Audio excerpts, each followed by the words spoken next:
El biólogo francés Luc Montagnier, que ganó el Nobel de Medicina en el 2008 por participar en el descubrimiento del virus del SIDA, VIH, sostiene que el coronavirus causante de la COVID-19 es una fabricación humana, obra del laboratorio de Wuhan al que apuntan otras sospechas. Según Montagnier, se trató de una fuga accidental mientras investigaban una vacuna contra el SIDA. Et nous revenons avec l'actualité du Covid-19 et nous sommes avec le professeur Luc Montagnier. Bonjour. Bonjour. Et merci d'être avec nous. Faut-il le rappeler, vous êtes prix Nobel de médecine et c'est vous qui êtes à l'origine de la découverte du VIH. Bon, c'est une longue histoire, mais intéressante aussi pour l'actualité, parce qu'on a une expérience de choses qui se sont passées, qui ont été très difficiles à contrôler là-bas à ce moment-là, et ce qui a permis de trouver la vérité. Je travaille, mais pas forcément au labo, puisque on travaille sur ordinateur avec un collègue, et puis c'est tout. On n'a pas d'expérience, on peut dire, mais l'expérience vient de la maladie elle-même, de toutes les mesures qui sont faites actuellement dans les laboratoires sur les patients. Et vous êtes arrivé à certaines conclusions. Alors, nous sommes arrivés à la conclusion qu'effectivement, il y avait eu une manipulation au sujet de ce virus. C'est-à-dire? Eh bien, qu'une partie, je ne dis pas le total, n'est-ce pas, mais il y a un modèle qui est évidemment le virus classique, et là c'était un modèle surtout venant de la chauve-souris, mais à ce modèle on a par-dessus ajouté des séquences notamment du VIH, le virus du sida. Mais quand vous dites on a ajouté, qui a ajouté? Ah, moi je ne sais pas. Et c'est pas naturel, c'est ce que vous voulez dire? Non, ce n'est pas naturel, c'était un travail de professionnel, un travail de biologiste moléculaire. C'est un travail très minutieux, on peut dire d'horloger, on peut dire au niveau des séquences. Mais dans quel but? Dans quel but, ça n'est pas clair. Moi, j'expose, si vous voulez, mon travail, c'est d'exposer les faits, c'est tout. Je n'accuse personne, je ne sais pas qui a fait ça et pourquoi. La possibilité, c'est peut-être que ils ont voulu faire, on ne sait pas, on a voulu faire un vaccin contre le sida. Donc on a pris des petites séquences du virus et on les a installées dans la séquence plus grande du coronavirus. Alors je suis pas sûr de comprendre tout ce que vous dites. C'est-à-dire que dans ce virus, il y a une part de VIH? Voilà, c'est ça. Le matériel génétique du virus est un long ruban d'ARN, n'est-ce pas? Comme de l'ADN, mais c'est de l'ARN. Et dans ce long ruban, à une certaine place, on a fixé des séquences petites de VIH. Mais ces séquences petites ne sont pas petites pour ne rien vouloir dire.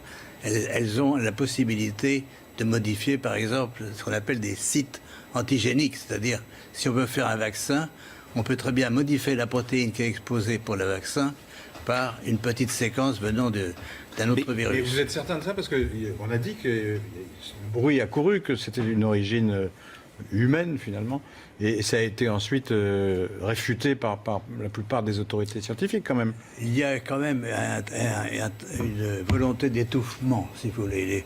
Les travaux, nous ne sommes pas les premiers. Un groupe de chercheurs indiens, très, très renommés, avait publié la même chose. On les a forcés à rétracter. Et on les a forcés comment? C'est-à-dire, c'est annulé. Il y a, si vous regardez leur publication, vous avez une grande bande annulée parce que... Mais ce que vous dites là, la plupart des scientifiques disent le contraire quand même. De moins en moins. De moins en moins. Si vous voulez, ceci est arrivé au début de cette année, et on voit de plus en plus de travaux qui suggèrent, mais moi je suis, on peut dire, hors d'âge. Je suis prix Nobel et je peux travailler librement. J'ai donc aucune pression sur moi qui peut agir. Ce que vous dites, je fais le lien avec ce qu'a dit le président Emmanuel Macron, qui évidemment a un devoir de réserve infiniment plus important que vous, par définition. Et qu'a-t-il déclaré au Financial Times? Il a dit « Il y a manifestement des choses qui se sont passées qu'on ne sait pas ». Bon, ça c'est le premier lien que je fais. Le deuxième lien que je fais, c'est avec Mike Pompeo, le chef de la diplomatie américaine, qui a dit « Nous menons une enquête exhaustive sur tout ce que nous pouvons apprendre sur la façon dont ce virus s'est propagé, a contaminé le monde et a provoqué une telle tragédie. » Et les États-Unis ne semblent pas exclure que le coronavirus provienne d'un laboratoire chinois à Wuhan et évoque une enquête pour faire la lumière sur son origine. Tout ça date des dernières heures. C'est le chef de la diplomatie américaine, Mike Pompeo, qui était interrogé mercredi soir sur Fox News, sur un article du Washington Post qui affirmait que l'ambassade des États-Unis à Pékin avait alerté le département d'État américain il y a 2 ans sur les mesures de sécurité insuffisantes dans un laboratoire de Wuhan qui étudiait les coronavirus chez les chauves-souris. Monsieur Pompeo a été questionné également sur les informations de Fox News selon lesquelles plusieurs sources pensent désormais que le Covid-19 actuel, signalé pour la première fois justement à Wuhan en décembre, émane de ce même laboratoire, même s'il s'agirait bien d'un virus naturel, pas d'un agent pathogène créé par les Chinois, et que sa fuite ne serait pas volontaire mais due au mauvais protocole de sécurité. Voilà ce qui s'est dit. Mais bien sûr que il faut se méfier. Mais oui, j'entends bien. Et après, on vous interrogera sur la manière dont vous travaillez aujourd'hui pour arriver à ces conclusions-là. Yvan Rioufol. Ce que vous annoncez est énorme. C'est une bombe nucléaire, si je puis dire. Mais je voudrais, pour bien être sûr d'avoir compris, cette trace de VIH ne peut pas résulter d'un croisement naturel, enfin, ou d'un croisement, en tout cas, entre espèces animales et humaines. Ça ne peut être que la main de quelqu'un d'autre, la main d'un homme. Absolument. Il y a dans cette affaire une concentration, si vous voulez. Vous avez un long ruban, il y a 30 000 bases, si vous voulez, 30 000 signes qui portent le matériel génétique, et tout est concentré dans les 30 000, dans 1000 bases, même moins de 1000 bases. Donc, qui a attaché des petits morceaux, il y a une partie de ce génome donc, qui est faite en fait du VIH.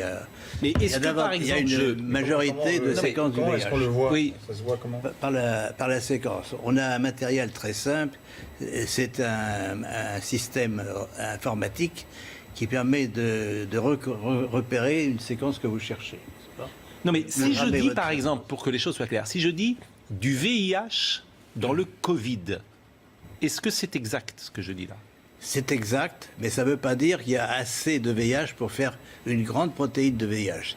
Il y a assez de matériel pour modifier ce qu'on appelle un site antigénique, c'est-à-dire modifier un peu la protéine du coronavirus pour la faire reconnaître par le système immunitaire comme VIH. Mais les conséquences sur le VIH, qui est une maladie extrêmement grave et avec les conséquences que l'on sait, les conséquences pour ceux... Et alors là, moi, je fais très attention forcément à ce que je dis, parce que je pense à ceux qui ont eu le Covid-19.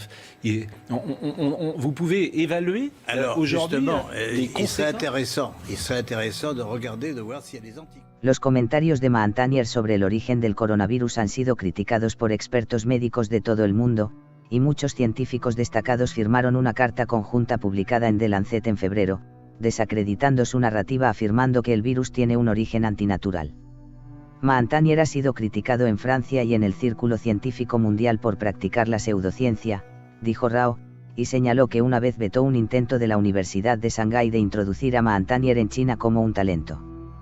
Promocionar las teorías de la conspiración también podría ayudar a ciertos países, especialmente a los Estados Unidos, a cambiar el enfoque de la gente de su fracaso al lidiar con la pandemia a culpar a China.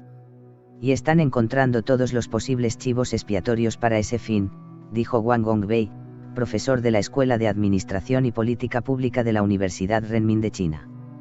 Teoría conspirativa o no, lo único que está claro es que esta epidemia es muy grave y está acabando con la vida de miles o cientos de miles de personas, está acabando con la economía mundial, y que muchas personas aún no se lo toman en serio. Si te gustó este vídeo, suscríbete y dale un like, subo contenido cada semana. Yo soy Terror Adictos.